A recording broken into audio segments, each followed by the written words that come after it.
Hey everyone, it's Veiled Shot back at it with our Awaken Chaos Era video, and this one's going to be a little different. I plan on going over the patch notes, but it's kind of like a phantom patch notes because they released a update for the global launch, which I will show you here on Discord.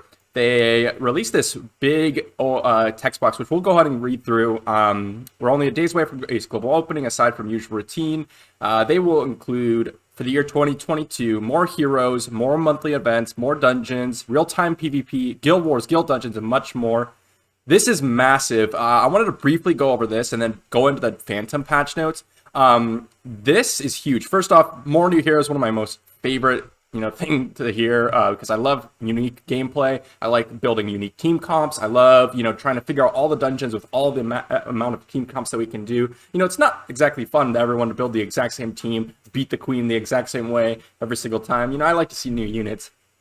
Cool monthly events.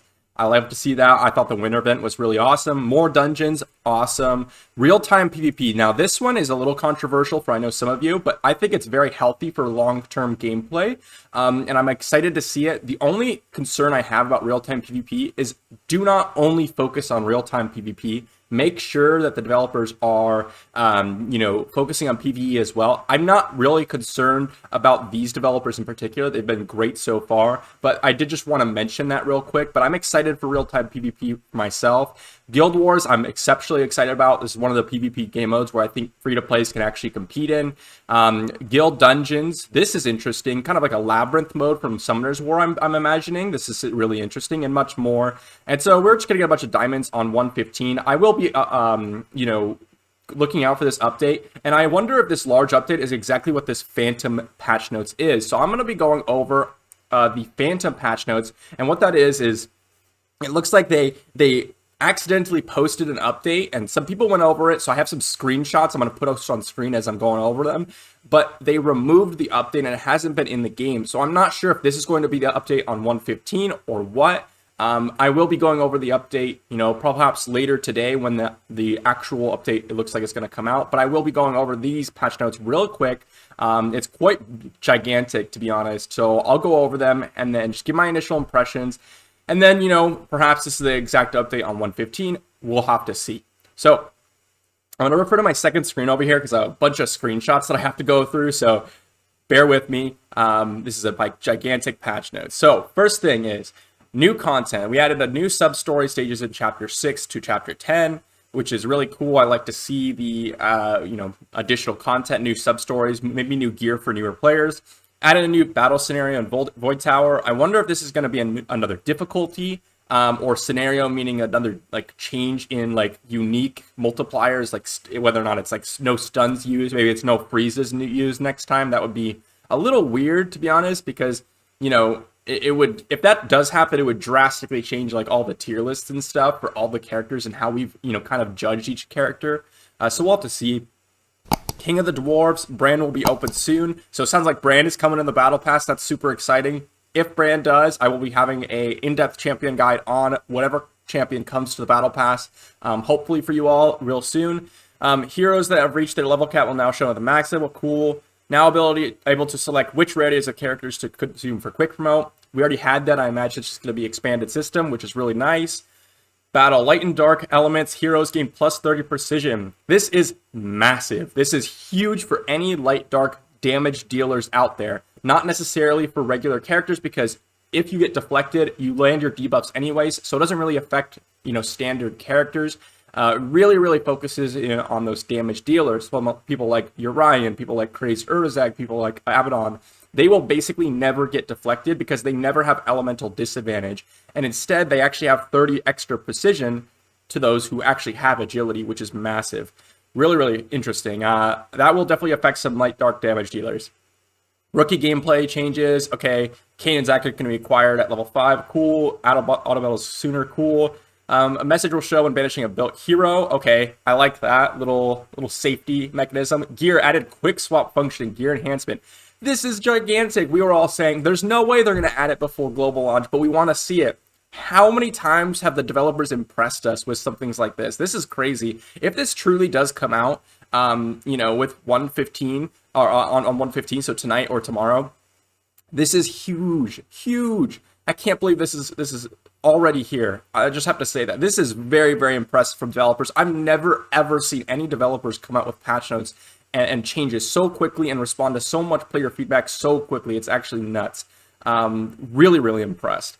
Gear management added sort function to all gear types. Awesome. Backpack added function to open multiple reward chests from backpack. Cool. I know some people are getting a ton of them. Unlockable synthesis will be shown first. Improved notification of having the required heroes. Cool.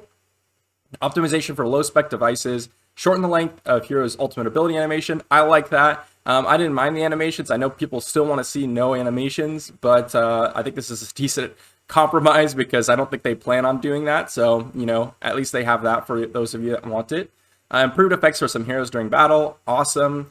And then we have graphics up. We went over that, I think. Oh, no, graphics optimize requirement for low spec devices. Cool, cool, cool. Improved player profile icon and profile UI, expanded random generated number name pool, and improved effects on the dispatch interface. All just, you know, interesting, you know, graphical or quality of life for newer player updates. And now we're getting into the champion balances. Now, I do want to mention again, this is not out in the game currently. I don't know if it's even coming to the game itself because they were just appeared in Discord and in the game really quickly, and then they removed it. So I'm not sure if this is actually going to take place. But first off, we have Imogen. Trait Moonlight Blessing applies at Moonlight at the beginning of the turn. After applies 2 stacks of Moonlight at the beginning of the round. Okay. So instead of making it so you could do it every turn, they're just making it double, but at the end of or at the beginning of every round. I think that's overall massive buff to Imogen. The damage decrease coefficient of each bounce changes from 100 to 70 to... Okay, so basically like a pretty solid damage buff, honestly, overall. This is actually pretty crazy. Really like a 20 to 50% damage buff, depending on what she's hitting. That's pretty crazy, actually. So really interesting buffs for Imogen. I was using her yesterday on a stream, and she hits pretty hard, to be honest. And what's interesting about her is she actually works with Zatlux, where if Zatlux doesn't have enough damage to kill off an enemy, and Imogen goes in and joint attacks, Zatlux, even though he didn't kill off, he'll still go to the next one because technically the unit will die at the end of that turn, which is really interesting. Urian, trait Elemental Affinity, grants his character Elemental Advantage when attack, can be triggered once per round. Whoa. Wait a second.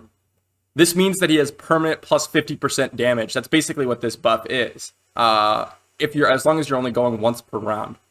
That's crazy. That changes Urian completely. That's one of the reasons why Urian wasn't like ultra S tier in all the dungeons and everything, because you would rather just take in a damage dealer that has elemental affinity advantage because it does 50% more damage. That's crazy. This is crazy. I think he's getting more buffs along with this. Let's see. Grants his character elemental advantage when attacked and being attacked. Oh, wait a second. If you ascend him, he gets it while he's being attacked. That's less important because who's going to have a double ascension Urian, you know? So I'll leave that one, but that's still really good. You know, extra deflection is really, really solid, especially in dungeons and such. Attacks an enemy with a chance to apply stun for 1 turn. Cool. Removes 1 negative effect from self. Deals damage to enemy and steal 1 positive effect. Wow, this used to be a chance, if I remember correctly. This is crazy. These are crazy buffs. Deals damage to all enemies and applies defense down for 2 turns. Grants a shield to self. Shield scales. So now he's applying the defense down. He's getting shield to self. He's not getting the ignore defense, which is, you know, perhaps a nerf. I'm not quite sure, because it's going to do 50% more damage already. So we're going to have to see if the 50% more damage gives you more damage than the 20% ignore defense or 50% ignore defense if he had immune before. That's we'll have to see. But that overall looks like a massive change to Urian, massive buff. My initial impressions. That's nuts. Crazed Urzag. Trait Bloodlust grants 1 parry when using ability, max 3 stacks. Immunity grants 2 parry at the start of the battle if you have Ascension. This is interesting. Parry reduces damage by taking by 15%. So if you have 3 of them, then he's going to reduce damage by 45%, and then the next hit's going to be 30% until he gets another stack of parry. This gives him a lot more survivability, so that seems like a really, really solid buff.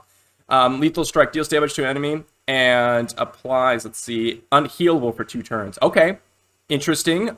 We do need more characters with unhealable, so this could be interesting. Bloodshed active, strikes all enemies 4 times, dealing 100% total damage. Each strike has a 30% chance to remove a positive effect. I think this was very similar to what it was before. I don't think there's any real change there. Grants 1 rage when using ability. Creature at most twice per round. Okay. Deal damage to an enemy with extra damage if the target has 50% HP or less. If it kills an enemy, launches a bonus attack with bloodshed. Interesting. Interesting. So he's going to be, getting those extra turns. I don't know how much of this is going to change Urzag and Urian. I think Urian will become a potentially really massive PvE character with the extra elemental affinity. I'm not sure about Crazed Urzag. Let's move on to some other updates. We have a couple more characters to go over here. We have Darkened Niklaus. Increase the damage scaling of Dark Sword and Calamity with the health lost by this character. Awesome. That's really awesome. Fix a bug state where damage decrease after entering the Dark Avatar state. Cool. Niklaus enhances the stats of all surviving allies by 100% of this cat. Whoa. So I don't know what it means by enhances the stats of all surviving allies, whether or not that's every single stat, whether or not it's a specific stat, but before it was a random ally, and now it's all allies. That is a massive buff. That's massive. One of the big reasons why it was so random, I'm pretty sure what this means, by the way, is enhances the attack stat of allies, not just any stat. I think that's what it means, but the big reason why you wouldn't want to use them is because, okay, well, yeah, you want it on your damage dealer, but what if it goes onto your support, your, Mythasia? Then it's completely useless. But this is huge. All surviving allies. Wow. Very interesting. Very interesting. And then we have Borden. Trait change ability may only be triggered 2 times per battle. Can be triggered every 4 to 3 rounds. Okay, so this is actually a nerf to Borden, I think, in where he was used. He's really solid in Arena, and you'd rather just have the limitation rather than every 3 rounds, because you probably wouldn't be there for 3 or 4 rounds. So I think that's overall a nerf for where Borden was being used. Valeria trait pleasure and pain when ascended, it reduces all ability by 1 turn and grants attack up. Okay, so this makes Valeria's trait less terrible to ascend. It's still not amazing, but it's better than it was before, because previously it could reduce your cooldowns if your allies died. So I'd rather have the attack up. Zachary trait when an ally. Whoa. Okay. So an ally defeats an enemy, launches a bonus attack, can be triggered once per round. Interesting. So no longer is it that you had to make sure you're killing them on Zachary. You have a limitation of 1 per round, but still, Zachary is getting all these extra attacks if you're killing units. This is very interesting buff to Zachary. This is very interesting. I wonder if you launch a bonus attack with Zachary after an ally kills it, and he kills an enemy with his bonus attack, if that procs another bonus attack because Zachary ended up killing him. We'll have to see, but that's really interesting. Kane, Bear Claw, the first strike has a 100% chance to remove 1 positive effect. Each strike afterwards has a 30% chance to remove 1 positive effect. Okay, so now he has a confirmed strip on his basic. Nice. Not really super great, but cool, I guess. Dungeon adjustments. Reduced health of Tide Guard right. Shield granted by water up no longer scales with the number of positive effects. I don't know why they keep nerfing Queen. Like, we are literally completing it over and over again. It doesn't make sense why they keep nerfing Queen. I'm really confused about this change, to be honest. Like, Queen is one of the easiest dungeons in the game. Or the easiest dungeon in the game. I literally have been constantly doing on account takeovers. I'm not sure why they keep nerfing it, to be honest. It doesn't make sense. Bug fixes. Fix a bug where poison from corrupting roots can be applied. This is bug fixes, by the way. Can be applied multiple times in a turn. Oh, so that was a bug, apparently. That's actually a gigantic nerf to Valuk in AoE style dungeons like Queen or Tulpa. One of the reasons why Valuk was faster than Santis was because the Queen would hit, right? And then if you hit on an AoE, Valuk on average would apply 2 poisons back to the boss. Whereas that's kind of the potential of Santis already. And so he would be able to apply potentially 3 poisons per turn, where Santis would only be able to apply 2. So that's actually a massive nerf to Valuk, but it sounds like it was a bug. So I guess it was just a fix. But important to note, fix a bug where character's trait triggers text error. Okay, cool. Fix a bug where Rampage has incorrect attack effects. Okay. Fix a bug where AI Hector can use War Axe throw with no limits. Okay, I guess that's a bug fix. Valeria, fix a bug where video and sound mismatch. Cool. Fix a bug where order or turns were shown incorrectly. Okay. Fix an error where Avra set does not work on Aurak. Interesting. That's kind of important. Mognar, fix bugs where Ponemnar does not grant a bonus turn. Mog's Ray does not grant 100% attack and a bonus attack when the target is stunned. Okay, that's important. Fix a bug where Holy Sword could result in a game crash. Okay. Raven, fix bug where ultimate ability and attack effects mismatch and the game crashes during her turn. Okay, and then Queen of Tides, fix the bug where the shield still exists on the HP bar after it has been dispelled. Okay, that's important because that was a little bit of a visual bug. Like just there, if you saw, actually, I just looked at Queen of Tides. That's exactly what happened there. So Yeah, that's kind of nice. Wow. So my initial impressions are the developers are on fire.